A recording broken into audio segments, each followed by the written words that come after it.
Welcome to the program. The issue of immigrant workers in Thailand has both economic and social dimensions. Economically, Thailand needs to import many migrant workers, mainly from Laos, Cambodia, and Myanmar, because of a domestic shortage of labor for many industries, including construction, fishery, and other labor-intensive industries. And socially, the issue of immigrant workers also concerned about their welfare and their workers' rights.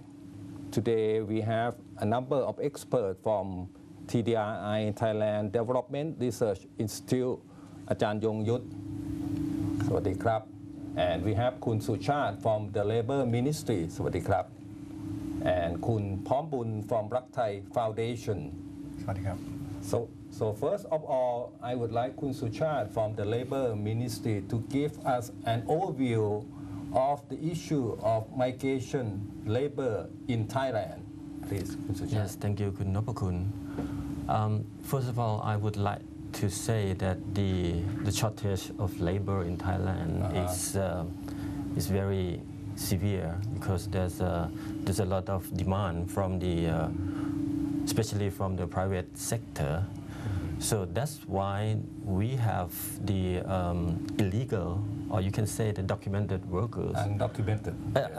Yes, and documented workers as well in Thailand.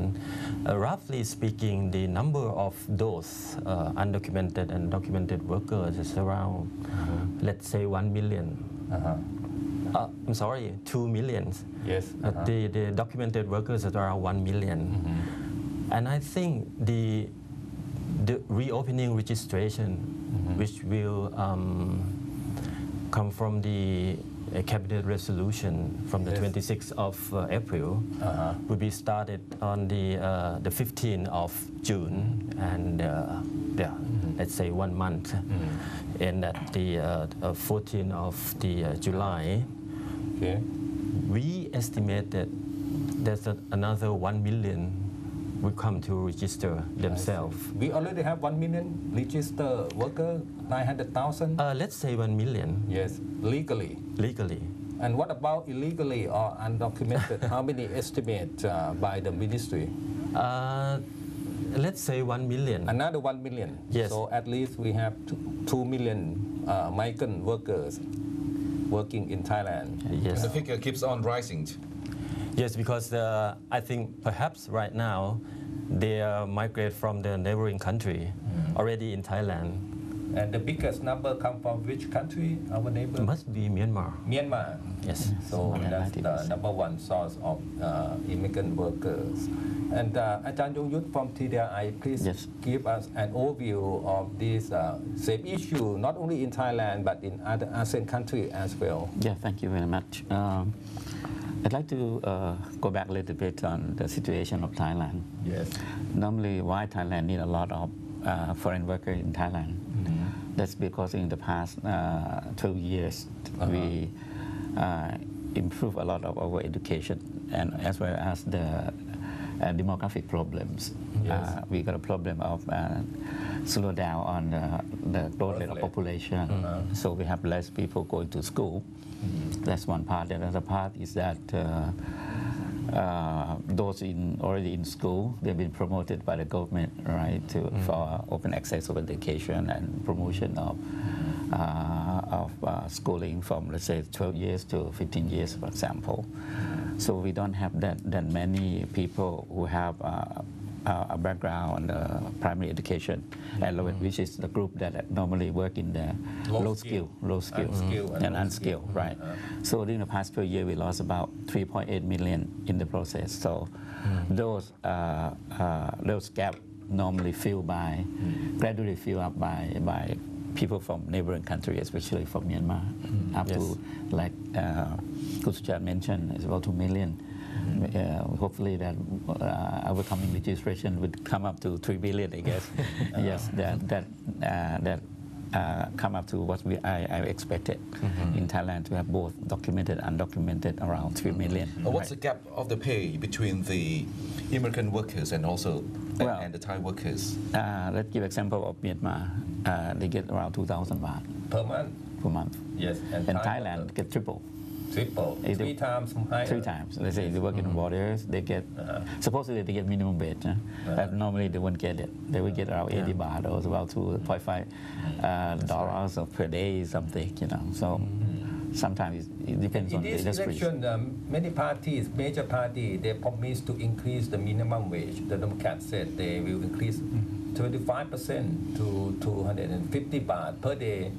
Currently about 210 baht per day in Bangkok. Right, in Bangkok. Yeah, And the right. Pheu Thai party said 300 baht per day.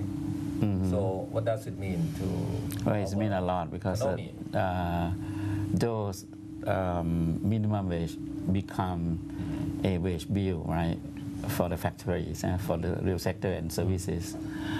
And you are talking about increasing more than 50% of the current wage.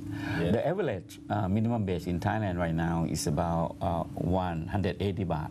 Nationwide. Nationwide, average nationwide. So you're increasing about 50%. That's a lot, right, in the process. Especially those SME who normally using, they don't have the wage structure, so they have to depend very much on the minimum wage to increasing the wages annually. Yes. So they've been affected by this kind of wage hike. But how much it affects depends on the size of industry. And the bigger size industry, normally they would probably pay more than minimum wage already. They said so. these small companies or industry, SMB, they said they will go out of business if the minimum wage is increased rapidly. That's I also heard from the Federation of Industry. They have a small survey in various parts of the country. They expected that this kind of wage hike would reduce or would make some of those small business out of business. What is your figures on illegal and legal labors in Thailand? My figure is about half and half, right? Yes. Right now, you're talking about currently, we have 3 million, right? 3 million. Your figures So within 1.5 million illegal, I would say. But last registration, we have already 1.3 million. Yes. But partly, we won't cover at that time. Is the relative family member at that time. But for the coming registration, we also talking about covering the member of the family, right?